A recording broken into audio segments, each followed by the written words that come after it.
মহাপ্রভু চৈতন্যদেব 1486 সালের 18ই ফেব্রুয়ারি ফাল্গুন মাসের পূর্ণিমায় নবদ্বীপে জন্মগ্রহণ করেন।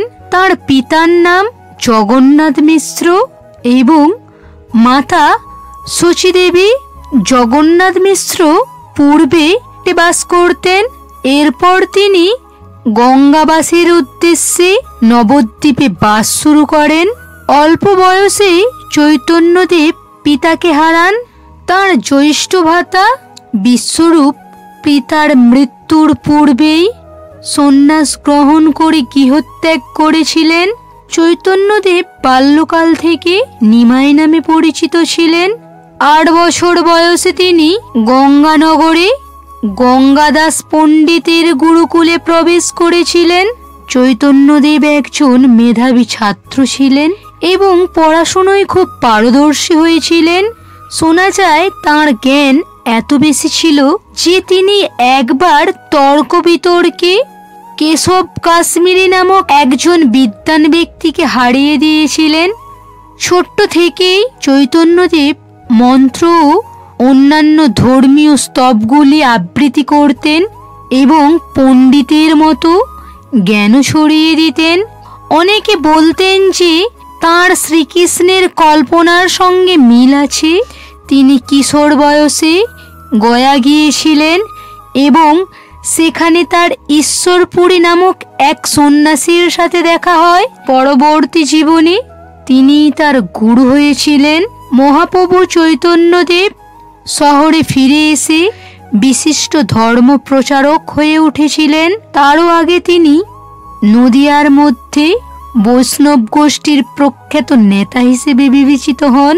চৈতন্যদেব কৃষ্ণের উপাসনা শুরু করেছিলেন। চৈতন্য মহাপ্রভু গৌড়ীয় সম্প্রদায় প্রতিষ্ঠাতা করেছিলেন। তাঁর ভক্তরা তাকে ভগবান কৃষ্ণ নামে বিবেচনা করতেন।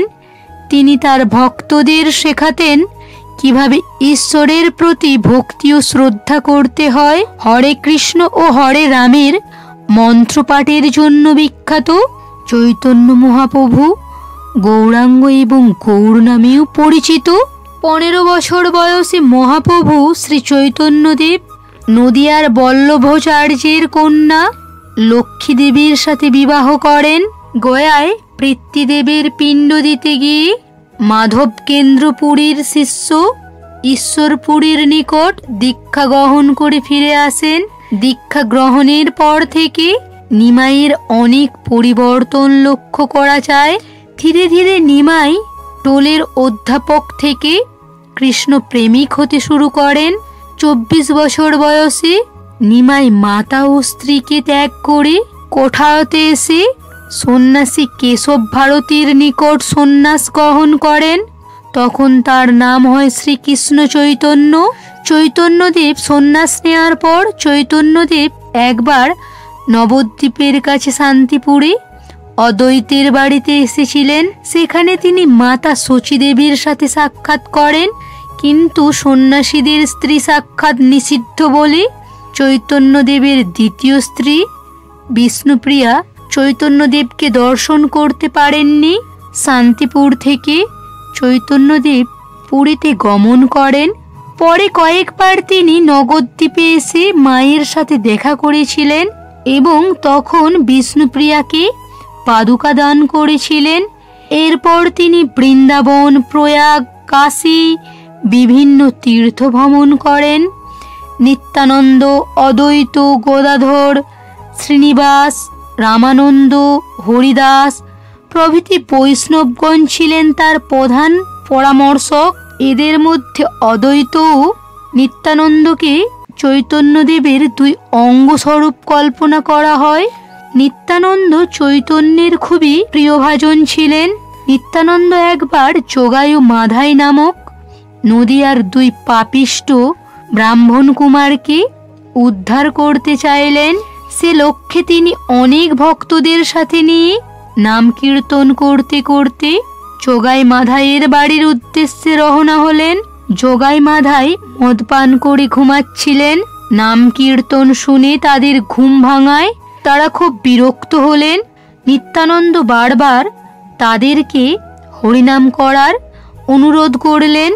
মাধাই যখন ক্রুদ্ধ হয়ে নিকটস্থ একটি ভাঙা কলসির টুকরা দ্বারা নিত্যানন্দকে আহত করে, ফলে নিত্যানন্দের কপাল কেটে রক্ত ঝরতে লাগলো।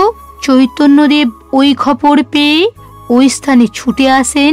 তিনি যোগাই মাধাইকে শাস্তি দেওয়ার জন্য সুদর্শন চক্র স্মরণ করলেন, কিন্তু নিত্যানন্দ তাতে নিরস্ত করলেন।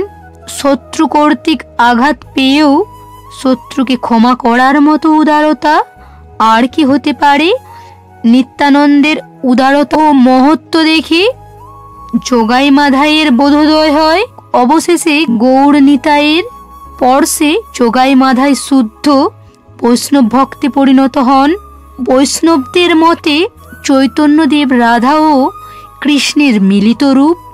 নিত্যানন্দ, বলরাম, অদ্বৈত, সদাশিব, শচীদেবী, যশোদা এবং জগন্নাথ মিশ্র চৈতন্যদেবের অনুসারী 6 জন গোস্বামী ছিলেন, যারা অনেক বৈষ্ণব শাস্ত্র রচনা করে গিয়েছেন।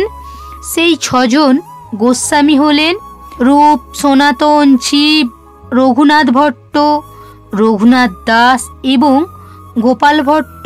এছাড়াও চৈতন্যদেবের অনুসারী 8 জন কবিরাজ ও 64 জন মহন্ত ছিলেন। সন্ন্যাস নেবার পর চৈতন্যদেব 6 বছর মথুরায় অবস্থান করেন। তিনি পুরুষোত্তম ক্ষেত্রসহ নানা স্থান পর্যটন করে বৈষ্ণব মত প্রচার করেন এবং শিষ্য গ্রহণ করেন। তারপর তিনি রূপ ও সনাতনকে মথুরায় এবং অদ্বৈত ও নিত্যানন্দকে বাংলায় প্রচার কার্যে নিযুক্ত করে নীলাচলে চলে যান। নীলাচলে মহাপ্রভু জীবনের শেষ 18 বছর জগন্নাথের সেবায় রত ছিলেন। শেষ দিকে তিনি ভাবে উন্মত্ত হতে থাকেন। কথিত আছে যে তিনি সমুদ্রকে যমুনা ভেবে এবং শ্রীকৃষ্ণ যে যমুনার জলে গোপিকাদের সাথে ক্রিয়া করেছেন এমন উপলব্ধি করে ওই সমুদ্রের জলে ঝাঁপ দিয়েছিলেন। এটাই প্রেম ভক্তির চূড়ান্ত স্তর। ভাবেরও চূড়ামত্ত সত্যই উপনীত হয়ে সর্বত্রই প্রেমাস্পদের দর্শন মেলে। মহাপ্রভু শ্রী চৈতন্যদেবের মৃত্যু একটি রহস্যবাদী তত্ত্ব বলে অনেকে মনে করেন। জাদুবিদ্যার সাথে তিনি নিখোঁজ হয়ে গিয়েছেন। আবার কিছু লোক বলেছেন যে ওড়িশার পুরীর তোতাগোপী মন্দিরে তাঁর মৃত্যু হয়েছিল। ঐতিহাসিকরা বলেছিলেন যে চৈতন্য মহাপ্রভু মৃগী রোগে ভুগেছিলেন বলে প্রমাণ রয়েছে।